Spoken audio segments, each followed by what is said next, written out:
নমস্কাৰ আপোনালোক সকলোকে পুনৰবাৰ আপোন নিউজৰ অন্য এটা ভিডিঅ' লৈ স্বাগতম জনাইছো। আজিৰ দিনটোৰ প্ৰায় 8টাকৈ ভাল খবৰ আপোনালোক সকলোৰে কাৰণে লৈ আহিছো। আজি হৈছে দেওবাৰ, আপোনালোকে আজি কি কৰিলে কি নাই কৰা এতিয়ালৈকে কমেন্ট বক্সত লিখি থৈ যাব। যোৱাকালি বহুলোকে কমেন্ট কৰিছিলে যে সাউন্ড কোৱালিটিটো বৰ ভাল হোৱা নাই বুলি। যোৱাকালিৰ ভিডিঅ'টোত সাউন্ড কোৱালিটি ভাল হোৱা নাই বুলি বহুলোকে কমেন্ট কৰিছিলে। তো সাউন্ড কোৱালিটি আজি কেনেকুৱা পাইছে হেতু জনাব। আজি অকনমান চেঞ্জেস কৰি দিছো। আৰু যি কি নহওক আজিৰ দিনটোৰ কেবাটাও গুৰুত্বপূৰ্ণ খবৰ, বিশেষকৈ মানে 8টা ভাল খবৰ আছে আপোনালোকৰ কাৰণে। তো ভিডিঅ'টো প্ৰথমৰ পৰা শেষলৈকে চাই থাকিব কিনো 8টা ভাল খবৰ আছে মই আজি আপোনালোকক তাৰ ওপৰতে জনাম। তো মই শ্ৰীপাঞ্জিত গগৈ, আপোনালোকে চাই আছে আপোন নিউজ। আহক আৰম্ভ কৰো আজিৰ ভিডিঅ'। আগবাইছো প্ৰথমটো ভাল খবৰ ফালে। প্ৰথমটো ভাল খবৰ ওলাইছে যিসকল লোকে টাউনত বাস কৰে তেওঁলোকৰ কাৰণে। তো টাউনত বাস কৰা সকলকো চৰকাৰী ঘৰ প্ৰদান কৰা হয়, ঘৰ বনাবৰ কাৰণে পইচা প্ৰদান কৰা হয়, সেই বিষয়টো আপোনালোকে নিশ্চয় জানে। এতিয়া তেওঁলোকৰ যিনেকি বছৰি উপাৰ্জনৰ সীমা আছিল 8 লাখ টকালৈকে। যিসকলৰ 8 লাখ টকালৈকে বছৰি ইনকম হয় তেওঁলোকেহে চৰকাৰী পইচা পাইছিলে ঘৰ বনাবৰ বাবে। কিন্তু এতিয়া সেই এমাউণ্টটো অকনমান বৃদ্ধি কৰি দিছে। এতিয়াৰে পৰা 9 লাখ টকা পৰ্যন্ত, মানে বছৰি ইনকম যদি 9 লাখ টকালৈকে হয় তেতিয়া তেওঁলোকে চৰকাৰী ঘৰ বনাবৰ কাৰণে বা ঘৰ বনাবৰ কাৰণে চৰকাৰী পইচা আবেদন কৰিব পাৰিব বুলি জনাইছে কেন্দ্ৰ চৰকাৰৰ ফালৰ পৰা। মানে যিসকলৰ চাকৰি বাকৰি আছে তো তেওঁলোকেও আবেদন কৰিব পাৰিব পইচাৰ বাবে। তো চৰকাৰী সেইবিলাক ঘৰৰ পইচাবিলাক কিন্তু ঘূৰাব লাগে আকৌ। আমাৰ গাঁৱত যিবিলাক নেকি চৰকাৰী ঘৰ দিয়ে সেইবিলাকৰ পইচা ঘূৰাব নালাগে, কাৰণ সেই পইচাবিলাক চৰকাৰে একেবাৰে দি দিয়ে, তহঁতক দিছোঁ তহঁতে ঘূৰাব নোৱাৰে, ঘৰটো বনাই ল। কিন্তু যিবিলাক পইচা নেকি টাউন এৰিয়াৰ ধনী ব্যক্তিবিলাকক দিয়ে সেই পইচাবিলাক তেওঁলোকে ঘূৰাব লাগে চৰকাৰক, কাৰণ তেওঁলোকে নিজে এপ্লাই কৰি লয়। সেইটো এটা লোনৰ নিচিনাকৈ হয়, য'ত নেকি ৰেট অফ ইণ্টাৰেষ্টটো কম হয় আৰু ছাবচিডি কমকৈ থাকে। আগবাইছো ইয়াৰ পাছৰটো ভাল খবৰ ফালে। ইয়াৰ পাছৰ ভাল খবৰটো অৱশ্যে যিসকল লোকে পইচা ইনভেষ্ট কৰে তেওঁলোকৰ কাৰণেহে। যিসকল লোকে নেকি নিতৌ উপাৰ্জন কৰে, নিতৌ খাই বৈ হজম কৰি দিয়ে তেওঁলোকৰ কাৰণে এইটো ভাল খবৰ নহয় কিন্তু কেতিয়াও। আৰু মানুহে কেতিয়াও সেই কামটো কৰিব নালাগে। নিতৌ উপাৰ্জন কৰিলে খাই বৈ খতম কৰি দিলে সেই কাম কেতিয়াও কৰিব নালাগে। কেতিয়াবা ডাঙৰ যদি কিবা এটা বিপদ হয় সেইটোত কিন্তু ফচি যাব। সেইকাৰণে মানুহে কি কৰিব লাগে, নিজৰ ইনকমৰ এটলিষ্ট 30% পইচা বেলেগকৈ ডিপজিট কৰি যাব লাগে।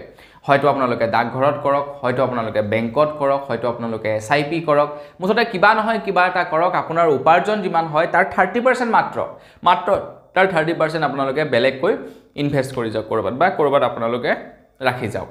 এতিয়া কথাটো হৈ গ'ল কি, ভাল খবৰটো হ'ল যিসকলে পইচা ইনভেষ্ট কৰে তো তেওঁলোকে এতিয়াৰে পৰা FD কৰোঁতে UPI মাধ্যমত পইচা ডিপজিট কৰিব পাৰিব বুলি জনাইছে। এতিয়া এজন ব্যক্তিয়ে কিমান টকাৰ ডিপজিট কৰে, ফিক্স ডিপজিট কৰে, 4 লাখ 5 লাখ টকা কৰে। এতিয়া সেই পইচাবিলাক UPI মাধ্যমত কৰিব নোৱাৰি, সেইবিলাক RTGS কৰিব লাগে বা কিবা কৰিব লাগে, এনেকুৱা হয়। কিন্তু এতিয়াৰে পৰা UPI মাধ্যমতো আপোনালোকে ফিক্স ডিপজিট কৰিব পাৰিব বুলি জনাইছে। মই সেইকাৰণে কৈছোঁ যে যিসকলে নেকি পইচা জমা কৰে তেওঁলোকৰ কাৰণেহে ভাল খবৰ। যিসকলে ডেইলি উপাৰ্জন কৰিলে খাই বৈ ছেটআপ দি দিলে, ল'ৰা ছোৱালীৰ কথা ভাবিবলৈ নাই, ফিউচাৰৰ কথা ভাবিবলৈ নাই, তো তেওঁলোকৰ কাৰণে এইটো ভাল খবৰ নহয়। আগবাইছো ইয়াৰ পাছৰটো ভাল খবৰ ফালে। ইয়াৰ পাছৰ ভাল খবৰটো ওলাইছে ক্ৰিকেট খেল চাই ভাল পোৱা সকলৰ কাৰণে। 2025 চনৰ IPLৰ শ্বেডিউল আহি গ'ল। 2025 চনৰ IPL খেল অনুষ্ঠিত হ'ব, মানে আৰম্ভ হ'ব 14 মাৰ্চৰ পৰা আৰু শেষ হ'ব 25 মে তাৰিখত। 25 তাৰিখে ফাইনেল হ'ব আৰু প্ৰথমখন মেটচ হ'ব 14 তাৰিখৰ দিনাখন। যিসকলে মহেন্দ্ৰ সিং ধোনীক ভাল পায় তো তেওঁলোকৰ কাৰণে এটা ভাল খবৰ যে মহেন্দ্ৰ সিং ধোনীও এইবাৰ IPL খেল পুনৰ খেলিব, আৰু হয়তো তেখেতৰ চাগে এইবাৰে কিন্তু লাষ্ট হ'ব পাৰে। আৰু আনফালে ৰিয়ান পৰাগক প্ৰায় 14 কোটি টকাত, 14 কোটি নে 13 কোটি আছিলে, মুঠতে 13 বা 14 যিয়ে নহওক 13-14 কোটি টকাত তেখেতক ক্ৰয় কৰিছে এই বছৰ 2025 বৰ্ষৰ IPLৰ বাবে। তো আপোনালোক কিমান এক্সাইটেড IPL খেল চাবৰ কাৰণে কমেণ্ট এটা কৰি জনাই থৈ যাব। আগবাইছো ইয়াৰ পাছৰটো খবৰ ফালে। ইয়াৰ পাছৰ খবৰটো বিৰাটেই এটা গুৰুত্বপূৰ্ণ খবৰ ওলাইছে, এটা বিৰাটেই ভাল খবৰ ওলাইছে। কেন্দ্ৰ চৰকাৰৰ ফালৰ পৰা জনাইছে যে আমাৰ ভাৰতখনক এতিয়া ইলেক্ট্ৰিক হাব বনাব বুলি জনাইছে। ইলেক্ট্ৰিক হাব, সেইটো আকৌ কি বস্তু ইলেক্ট্ৰিক হাব? বৰ্তমান সময়ত চাইনাখনক আমি ইলেক্ট্ৰিক হাব বুলি ক'ব পাৰোঁ বা ইলেক্ট্ৰনিক হাব বুলি ক'ব পাৰোঁ, কিয়নো যিমানবিলাক বস্তু, ছাপ'জ মোৰ যে টেবুলতে এই দুটা বস্তু পৰি আছে, এই দুটা বস্তু আমাৰ ভাৰতত বনোৱা নাই, এই দুটা বস্তু চাইনাত বনোৱা। ইয়াতে কি কৰিছে, কোনোবা এজন আপোনাৰ মোৰ নিচিনা ব্যক্তিয়ে কিনি আনিছে চাইনাৰ পৰা 1 টকা 2 টকা দি, আৰু ইয়াতে আনি 100 টকা 200 টকাত তেওঁলোকে বিক্ৰী কৰিছে।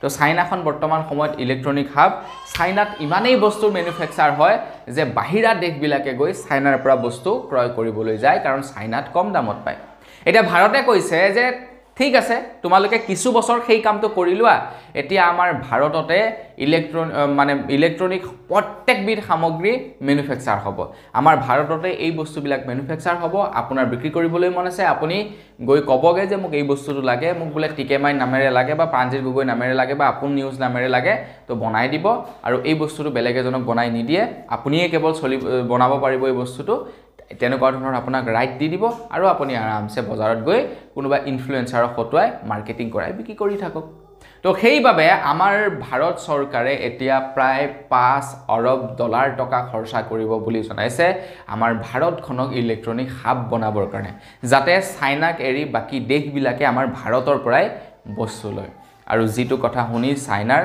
চকু কপালত উঠিছে আগবাইছো ইয়াৰ পাছৰটো ভাল খবৰ ভালে ইয়াৰ পাছৰ ভাল খবৰটো ওলাইছে যিসকল খেতিয়কে নেকি বিলাহী খেতি কৰে আৰু পইচাৰ অভাৱত বা বিলাহীৰ দামৰ অভাৱত যিসকল খেতিয়কে নেকি বিলাহী অগণন তেওঁলোকে খেতি পথাৰতে পেলাই দিয়ে দমে দমে ট্ৰাকে টাকে সেই সকল খেতিয়কৰ কাৰণে এটা ভাল খবৰ ওলাইছে আমাৰ ভাৰত চৰকাৰে এতিয়া প্ল্যান বনাই আছে বিলাহীৰ পৰা মদ নিৰ্মাণ কৰিবৰ কাৰণে বিলাহীৰ পৰা ওয়াইন নিৰ্মাণ কৰিবৰ কাৰণে এতিয়া এক বিশেষ প্ল্যান বনাই আছে যাৰ ফলত নেকি যিসকল কৃষকে দাম নেপায় বিলাহী পথাৰতে পেলাই দিয়ে সেই সকল খেতিয়কৰ পৰা বিলাহীসমূহ কিনি আনি এতিয়া চৰকাৰে ওয়াইন বনাব বুলি জনাইছে আৰু ওয়াইনটো কিন্তু বহুত দামত বিক্ৰী হয় বিলাহী কেজি হৈ গল 4 টকা 5 টকা কিন্তু ওয়াইন আকৌ বিক্ৰী হয় কিমান টকাত আপোনাৰ লিটাৰ 600 টকা 700 টকা গতিকতে খুব সোনকালে সেই সকল খেতিয়কৰ ভাল হ'ব আৰু আমাৰ নিচিনা সৰ্বসাধাৰণ ব্যক্তিৰ বেয়া হ'ব কিয় কাৰণ বিলাহীৰ দামটো আৰু বাঢ়িব আগবাইছো ইয়াৰ পাছৰটো খবৰ ফালে ইয়াৰ পাছৰটো ভাল খবৰ ফালে ইয়াৰ পাছৰ ভাল খবৰটো ওলাইছে চৰকাৰী চাকৰিয়াল সকলৰ কাৰণে বা ব্যক্তিগত খণ্ডৰ চাকৰিয়াল সকলৰ কাৰণে তো আপোনালোকৰ ঘৰতো চৰকাৰী চাকৰিয়াল বা ব্যক্তিগত খণ্ডৰ চাকৰিয়াল আছে নেকি কমেন্ট এটা কৰি জনাব চাকৰিয়াল সকলৰ এতিয়া যি নেকি টিডিএছৰ যি নেকি মানে ম্যাক্সিমাম সীমাৰেখা সেইটো এতিয়া বঢ়াই দিব বুলি জনাইছে মানে কোনো এজন চৰকাৰী চাকৰিয়াল বা কোনো এজন ব্যক্তিগত খণ্ডৰ চাকৰিয়ালে টিডিএছ দিব লাগে তেওঁলোকৰ একাউণ্টত দৰমহা যেতিয়াই সোমায় দৰমহা নুহুমোৱাৰ আগতে কোম্পানী সমূহে চৰকাৰক টিডিএছ দি দিয়ে তেওঁলোকৰ স্যালাৰিৰ পৰা বা চৰকাৰেও কি কৰে টিডিএছ কাটি ৰাখে তেওঁলোকৰ স্যালাৰিৰ পৰা তো সেই টিডিএছৰে মানে এটা হেৰি আছে মানে সীমা আছে যে ইমানটো লৈকে টিডিএছ ইমানটো লাগিব ইমানটোৰ ওপৰত বা ইমানটোৰ তলত টিডিএছ নালাগে এতিয়া সেই যেটো নেকি সীমা সেই সীমাটো বৃদ্ধি কৰিব বুলি জনাইছে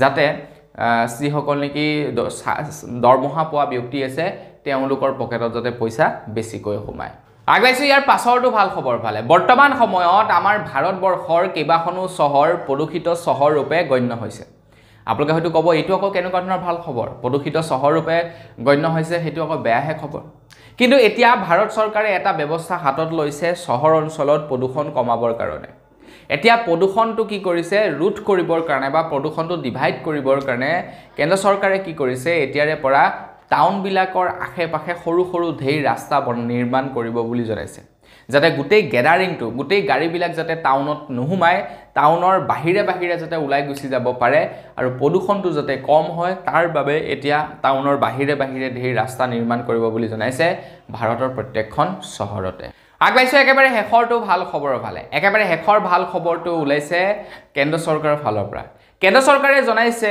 কেন্দ্ৰ চৰকাৰে এটা টাৰ্গেট লৈছে যে 2047 চন পৰ্যন্ত ভাৰতৰ প্ৰত্যেকজন ব্যক্তিৰে যাতে একোটা ইনস্যুৰেন্স হওক হেলথ ইনস্যুৰেন্স হওক তো হেলথ ইনস্যুৰেন্সৰ ফলত কি হয় যদি আপোনাৰ কেতিয়াবা ধৰি লওক সাপোজ ডাঙৰ বেমাৰ আজাৰ হ'ল তো আপোনালোকে যদি হেলথ ইনস্যুৰেন্স কৰি ৰাখে তেন্তে আপোনালোকে নিজে পইচা খৰচা কৰিবগে নালাগে হস্পিটেলত গৈ আপোনাৰ ইনস্যুৰেন্স টিমটোৱে কি কৰে আপোনাৰ পইচা পাতি খৰচা কৰি দিয়ে আপোনাৰ বেমাৰ ঠিক কৰাৰ ক্ষেত্ৰত এতিয়া প্ৰত্যেকৰেটো হেলথ ইনস্যুৰেন্স নাথাকে এতিয়া কেন্দ্ৰ চৰকাৰৰ এটা লক্ষ্য হৈছে 2047 চন পৰ্যন্ত প্ৰত্যেকজন ব্যক্তিৰে যাতে একোটা হেলথ ইনস্যুৰেন্স হওক আৰু তাৰ লগতে কেন্দ্ৰ চৰকাৰে কৈছে যে আজিকালি মানে বৰ্তমান সময়ত আপোনালোকৰ হেলথ ইনস্যুৰেন্স থাকিলেও প্ৰত্যেকখন হস্পিটেলতে আপোনালোকে কেছলেছ ট্ৰানজেকচন কৰিব নোৱাৰে কিন্তু 2047 চন পৰ্যন্ত প্ৰত্যেকখন হস্পিটেলতে কেছলেছ ট্ৰানজেকচন হ'ব বুলি জনাইছে তো তো মানে আপোনালোকে হেল্থ ইনচুৰেঞ্চ কৰি ৰাখিব লাগিব আৰু তেতিয়া আপোনালোকে কেছলেছ ট্ৰানজেকশ্যন কৰিব পাৰিব